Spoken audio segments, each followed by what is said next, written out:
Damien bit him once, and he didn't even know he'd been bitten. He just shrugged it off and kept going.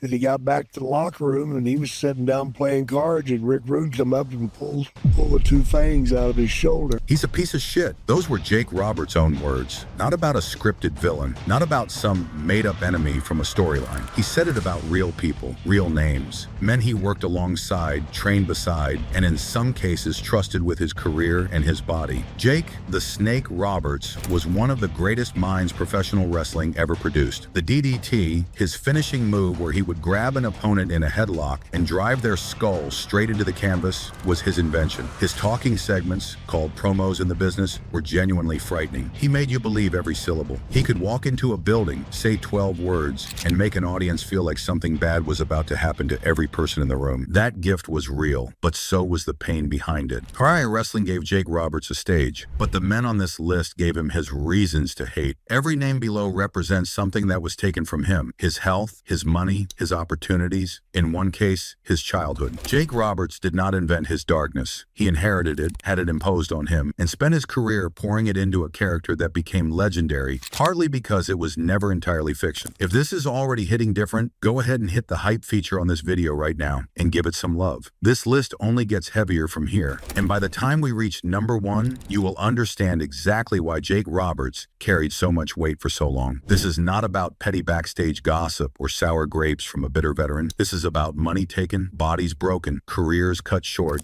and a childhood that should never have happened. These are the 10 people Jake Roberts named, in his own words, as people he genuinely could not stand. We are counting them down from 10 all the way to number 1, the one that started everything. Number 10, Bret Hart. Let us start here because this entry is different from every other name on this list. Jake Roberts did not hate Bret Hart because Hart physically hurt him or stole money from him. There was no backstage brawl, no injury, no act of sabotage that ended a career. This was professional, philosophical, and in some ways just as cutting. Jake had a very specific idea of what made professional wrestling work. In his view, the job was never about the moves. It was never about how technically clean a sequence looked or how many holds you could chain together in a single minute. It was about making people feel something real. It was about getting inside their heads, twisting their emotions, and making them care so deeply that they could not look away even if they wanted to. He called it something like the mental manipulation of the audience. And when you watched Jake work a crowd, you understood that phrase completely. Bret Hart, from Jake's viewpoint, was the opposite of that philosophy. Hart was technically brilliant. His in-ring work was clean, crisp, and precise. He could perform a clinic every night. He won the respect of fellow performers worldwide. His matches with Shawn Michaels, Steve Austin, and others are studied to this day. But Jake questioned whether any of it made the audience feel something genuine in the way that truly great stars made them feel it. From Jake's perspective, the Hart lacked the emotional connection that separated a great performer from a truly great star. Jake also had a size issue with Hart as champion. He has stated that he struggled to accept a WWF champion who weighed around 200 pounds when his opponents were considerably larger. In Jake's era, physical credibility carried real weight. A monster needed to look like a monster. A champion needed to project a physical authority that made you believe he could survive what was coming for him. Jake felt the office handed Hart the title during a period when they needed someone, and Hart was simply available. Not because the fans were desperate for Hart, not because business was booming, but because the landscape had shifted and Hart was positioned well enough to step into the vacancy. And the timing of Hart's championship runs was also central to Jake's criticism. Bret became champion during a period when the company was financially struggling. Attendance figures were soft. Pay-per-view numbers were down. Jake's argument was direct and brutal. If Bret Hart was truly a top star, where was the money he was supposed to be drawing? Hart has returned fire over the years. He has questioned Jake's work ethic and his professionalism. The two have traded criticisms in interviews for decades. Neither holds the other in especially warm regard. But here is the honest distinction between number 10 and every other entry on this countdown. Jake's frustration with Hart was not born in violence or betrayal. It was born in a genuine disagreement about what the business was for.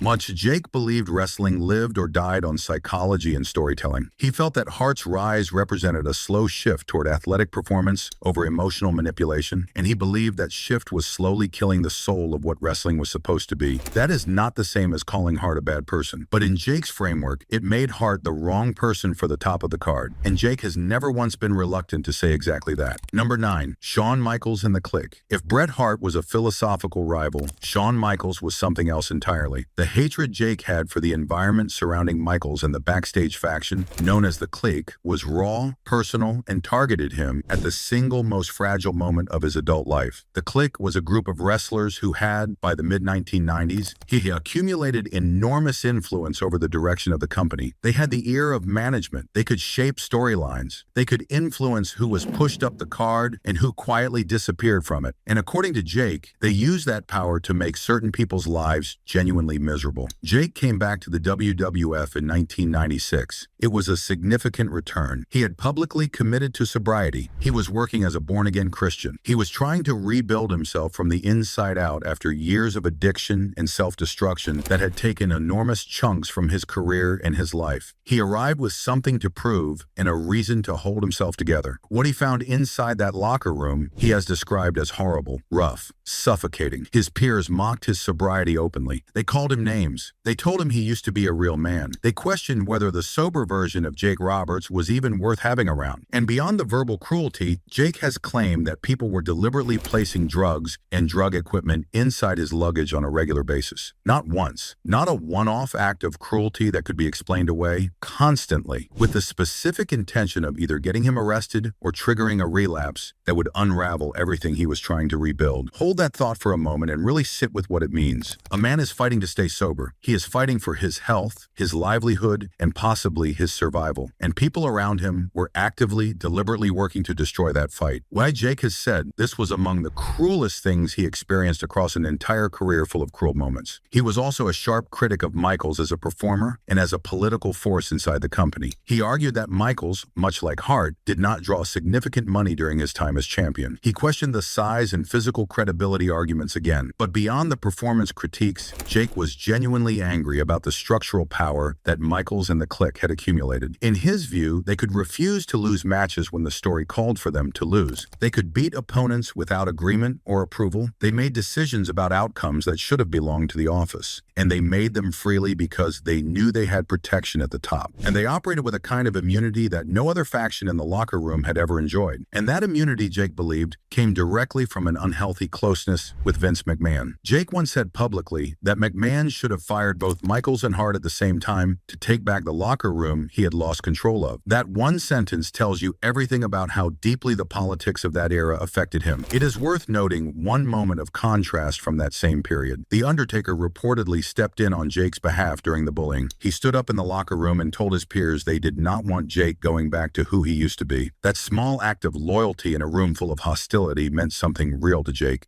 but it did not undo the damage that had already been done to his sobriety and his sense of safety inside a building that was supposed to be his professional home. Number 8, Buzz Sawyer. Some of the names on this list had power, some had politics, some had physical size. Buzz Sawyer had none of those things in any traditional sense. What he had was a complete absence of conscience. And that made him, in Jake's estimation, one of the most dangerous people the wrestling business ever produced. Sawyer worked primarily in the Mid-South and Georgia territories during the late 1970s and early 1980s. This was the era before national television changed everything. Wrestling was still a collection of regional promotions, each with their own rules, their own hierarchies, and their own versions of what was acceptable inside the locker room. Jake's contempt for Sawyer came from two separate directions. The first was his behavior inside the ring. Sawyer was what the business calls a cheap shot artist. He worked stiff, meaning he hit harder than the agreed level of contact, and he did it specifically to wrestlers who were in no position to defend themselves or fight back. Younger talent, men new to the business who needed the bookings and could not afford to push back against a veteran who had been around long enough to know exactly which people he could target safely. That particular kind of cowardice disgusted Jake, because professional wrestling, underneath all the theater and performance, requires a genuine trust between two people. You are simulating violence in front of a crowd.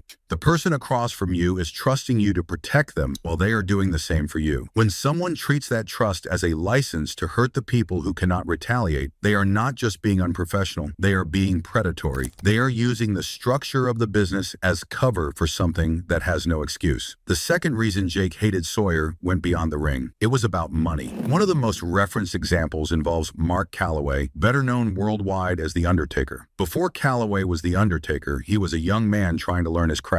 Sawyer offered to train him. Calloway paid $10,000. Sawyer took the money. Then he disappeared. No training, no instruction, no lessons, no contact, just $10,000 gone. After taking taken by a man who had decided to use the naivety of a young wrestler as a source of easy income. Jake watched this pattern repeat across Sawyer's career. He targeted the young and the hopeful, the people who had not yet learned how predatory the business could be, the people with no safety net and no way to get their money back. Buzz Sawyer died in 1992. Whatever reckoning he might eventually have faced never arrived, but the contempt Jake held for him never faded either. Number 7. The British Bulldogs. This is where the list gets genuinely dark. Bret Hart was a philosophical disagreement. Shawn Michaels and The Click targeted Jake specifically. Buzz Sawyer was about greed and predatory behavior. But the British Bulldogs, Davey Boy Smith and Tom Billington, known as the Dynamite Kid, he represented something that Jake could barely frame in ordinary language. Wrestling locker rooms have always had a culture of ribbing. That is the term for pranks and practical jokes. It was a way that veterans initiated and tested newcomers. Some of it was harmless. Some of it was uncomfortable but survivable. Most of it existed somewhere between acceptable and unpleasant. But the British Bulldogs, Jake has argued, crossed a line so far beyond anything approaching acceptable that using the word ribbing at all was an insult to the concept. What they did was not hazing or initiation. It was targeted cruelty against people who could not fight back. And Jake made a very specific and important distinction between those two things throughout every interview where he discussed them. Jake described the Dynamite Kid plainly as an utter bastard.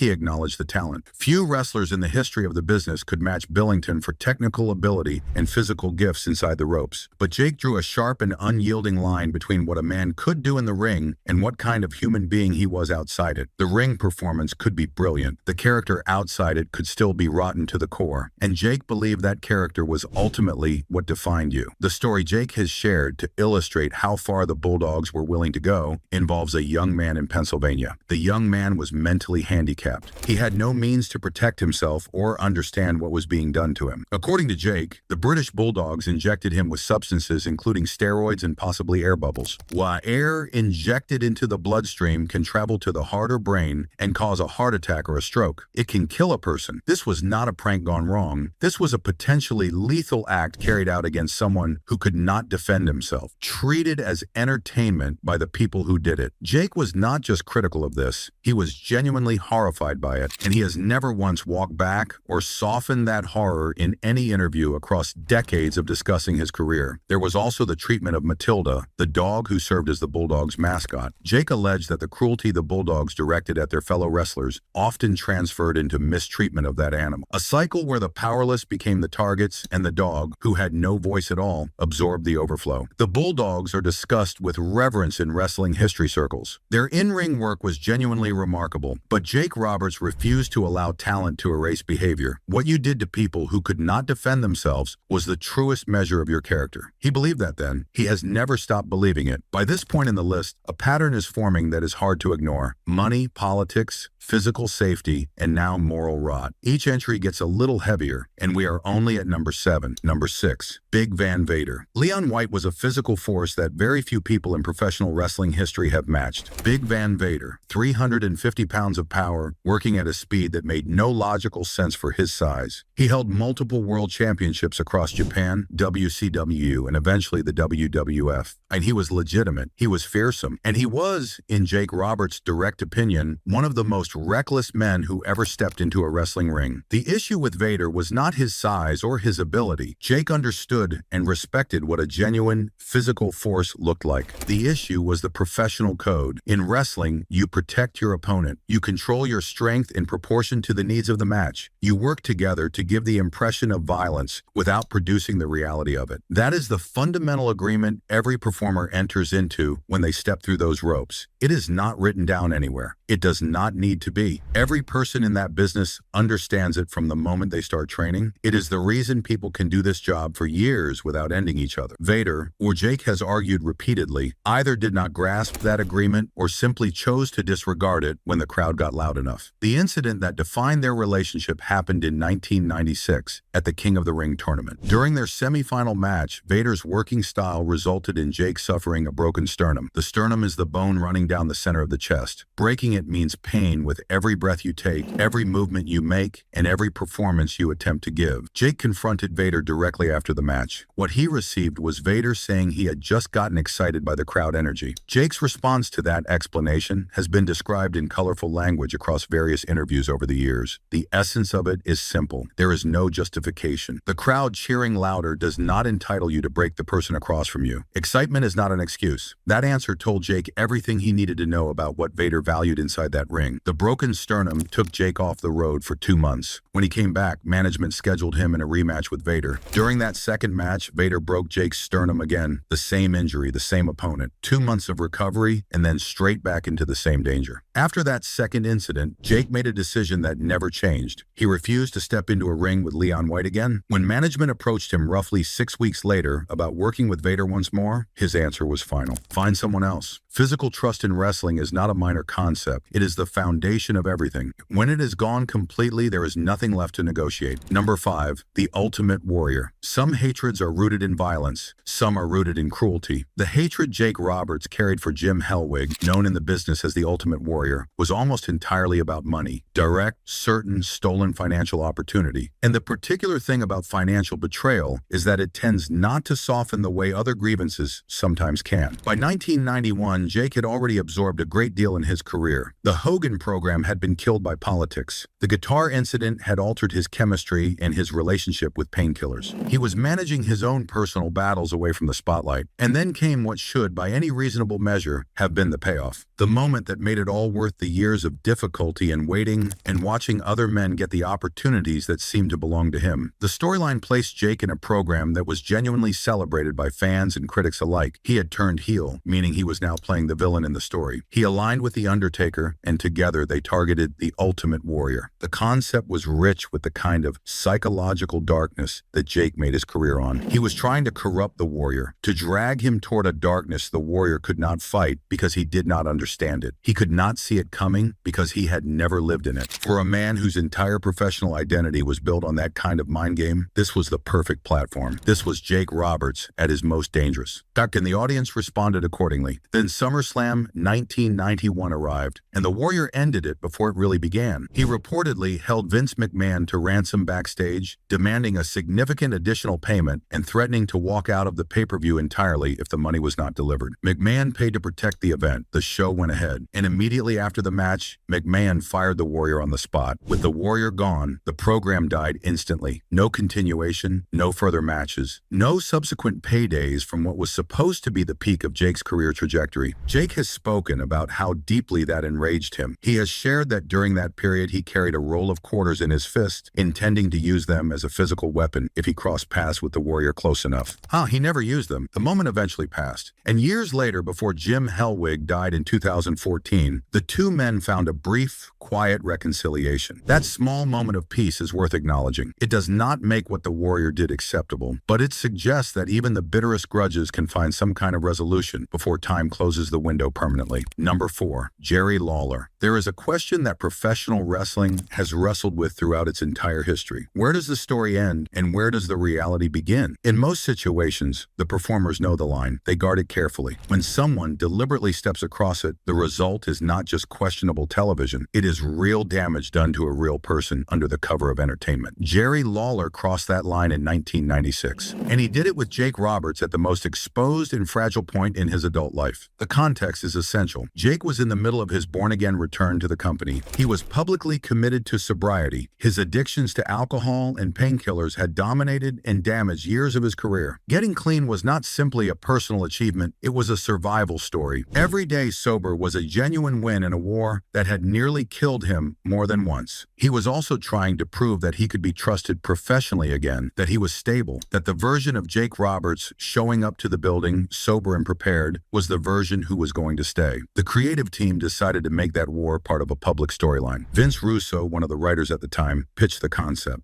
Vince McMahon approved it because he wanted the television product to feel edgier and more unpredictable than it had been. The idea was to have Jerry Lawler, who was working as both a commentator and an active competitor, mock Jake's recovery and his Christian faith openly and relentlessly on camera in front of a weekly audience. Lawler obliged with enthusiasm. He was persistent and cutting in his mockery. He referenced Jake's history of addiction on commentary. He brought it into their interaction interactions during segments. He transformed the real struggle of a man's recovery into a source of crowd heat for his character. The feud built toward a specific moment that the legendary commentator Jim Ross later said was in horrible taste. After a match involving Steve Austin, Lawler got hold of a real bottle of whiskey and poured it down Jake's throat and over his face. Jake has been direct about what this felt like physically. The whiskey burned his eyes. That was not performance. The pain was real and immediate, and having a substance that had nearly dismantled his entire existence forced onto him in front of a live crowd is something he has never been able to discuss without visible feeling. But the part that captured the true injustice of the situation was the next development. When the storyline called for Jake to retaliate by doing the same thing back to Lawler, Lawler refused. He claimed management wanted it done to Jake, but not reciprocated onto him. He would not accept the same treatment he had delivered without hesitation. The clarity of that double standard is staggering when you lay it out plainly. Lawler was willing to use Jake's real addiction as a weapon against him on camera. He was willing to cause Jake genuine physical pain with real alcohol. But when the script gave Jake his moment to respond in kind, Lawler said no. Jake Roberts had his most vulnerable reality turned into entertainment. The man who used it refused to be held to the same measure. Number 3, the Honky Tonk Man. The human body stores pain differently from every other kind of memory. You can lose a face over time. You can let a name fade. You can even find distance from grief if the years are generous. But the kind of physical pain that changes your daily chemistry and rewires your relationship with your own body does not fade. It becomes part of the structure of who you are. It changes what you can do in the morning. It changes what you reach for to get through the afternoon. It changes what kind of person you are capable of being, because managing that pain becomes as central to your daily life as anything else. Jake Roberts knows that truth in a way that most people, fortunately, never will. His body kept the score on everything that happened to it. And when he speaks about Wayne Ferris, the Honky Tonk Man, you hear it in every word, even decades later. The incident happened in 1987 during a segment of The Snake Pit, Jake's interview segment on WWF television. The Honky Tonk Man was scripted to attack Jake with a guitar. In professional wrestling, guitars used for this purpose are specifically constructed to break safely on impact. They are built from thin balsa wood or pre-cut lightweight materials.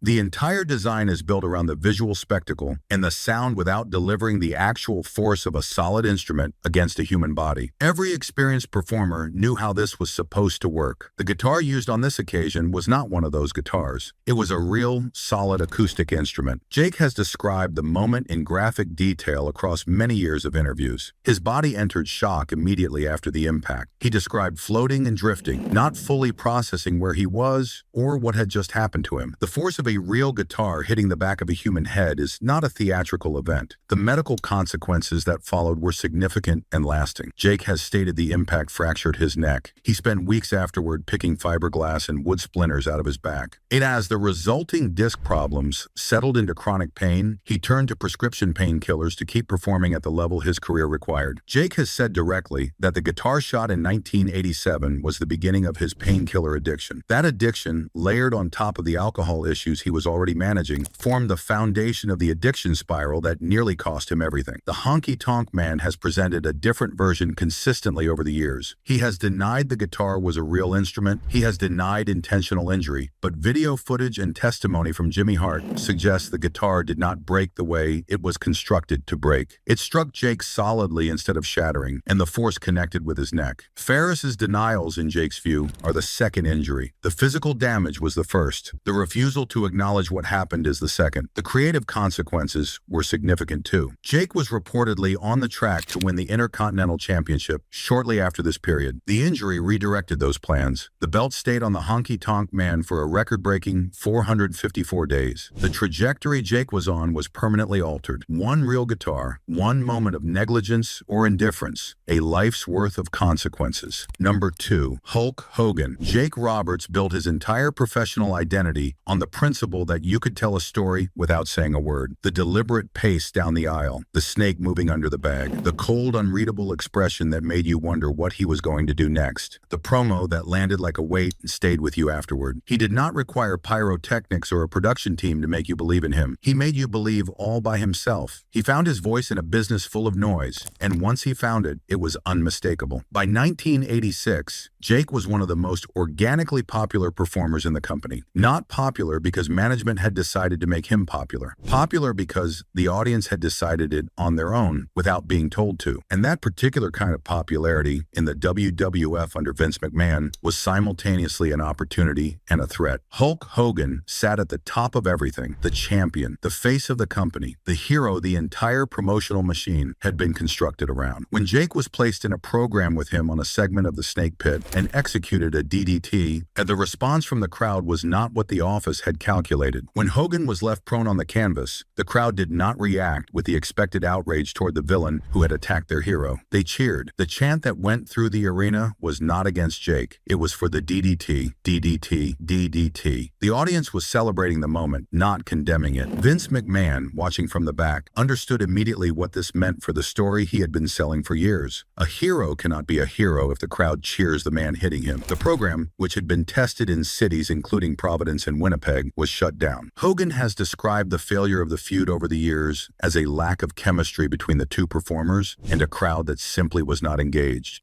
Jake has rejected that version directly and without diplomatic softening. He maintains that the crowd was thoroughly engaged. He maintains that the office made a deliberate and calculated decision to protect their investment in Hogan at the direct expense of Jake's momentum. After that decision, Jake's function in the company was redefined. He became a tool to build up opponents for Hogan rather than a contender for Hogan's title. He prepared the heel and then stepped aside. The WWF World Heavyweight Championship was never a realistic possibility for him from that point forward. Jake has used direct language about Hogan's approach to the business. He has spoken about Hogan's unwillingness to lift another performer to his level, about a pattern of protecting a position rather than strengthening the card around him. Now, many of his contemporaries from that era have described variations of the same dynamic. The idea that the top guy should protect the company by occasionally sharing the spotlight was something Hogan, in their view, had little interest in. The most frustrating element for Jake is the simplest one. The crowd already gave their verdict in that arena on that night. They had answered the question of whether the program had value, and the office looked at that answer and chose differently. That choice became the ceiling of Jake Roberts' career, a ceiling set not by his talent or his popularity, but by the politics of protecting one man's position at the expense of everyone else. Number 1, Grizzly Smith. Everything else on this list matters. The broken bones, the stolen money, the politics that shaped careers, onto the humiliation carried out under the cover of storylines. All of it is real and all of it deserves to be understood, but none of it, not one name above this one, reaches the root of who Jake Roberts was, why he carried so much pain for so many years, and why the darkness in his performances was never manufactured. The man at number 1 is not a professional rival. He is not a fellow performer or a promoter or a political enemy. He is Jake's father. Aurelian Smith, known in the wrestling business as Grizzly Smith, and what passed between them is not easy to tell or to hear. Jake Roberts has stated clearly and consistently across interviews and documentary appearances over decades that his very existence began in an act of violence. His father raped his mother when she was 14 years old. Jake was the result. He did not choose this beginning. He had no say in the circumstances of his own creation. He arrived in the world already carrying something that was never his to carry. As a child, Jake did not understand the true nature of the wrestling business. Kayfabe, which is the industry term for the tradition of protecting the fiction and never breaking the illusion, was taken more seriously in that period than it is today. Grizzly Smith brought kayfabe home with him. He wore a neck brace around his family to pretend he was injured from scripted matches, manipulating the emotions of his own children to maintain a professional deception. His children worried about a father who was performing suffering he had never actually felt. Jake entered the wrestling business partly because of Grizzly, not out of admiration, not from a sense of shared legacy or family tradition. He entered it because he wanted his father to see him. He wanted to earn the validation and the love that had never once been offered freely. He wanted his father to witness what he was becoming and feel something resembling pride. It did not happen. Grizzly Smith went to promoters and discouraged them from working with his own son. He offered no guidance, no mentorship, no professional support. When Jake was struggling to find his footing in one of the most unforgiving industries in entertainment, the man who should have been his foundation was quietly working against him from the other side. And beyond the neglect and the sabotage, Jake has spoken publicly about his belief that his father sexually abused multiple minors, including his own siblings. The darkness Jake Roberts brought to the ring was not a costume. The cold eyes were not an acting choice. The character who made audiences genuinely uneasy, who made you feel that something terrible was close to the surface, was built from something real. The resolution to this story, and there is one, came late. Diamond Dallas Page, a fellow wrestler and longtime friend, provided what is known as the accountability crib, a structured environment where Jake could work through his recovery seriously and with genuine support. Jake came out the other side, sober, present, speaking openly and honestly about everything everything he had been through, willing to let people see the full picture rather than just the performance. That survival is the part that matters most when all is said and counted. Not the politics or the injuries or the grievances, though all of them are real and worth knowing. What matters is that Jake Roberts, after everything this list represents, is still here, still talking, still honest in a business that taught him from birth that honesty was dangerous. The wrestling business produced all 10 of these names. It produced the cruelty, the politics, the unsafe environments, and the exploitation. But it also produced Jake Roberts, and Jake Roberts survived every single one of them. If there is a name on this list that genuinely shocked you, drop it in the comments below. And if you have made it this far, you already know what to do. Like, subscribe, and stay close, because the stories in this business never run out.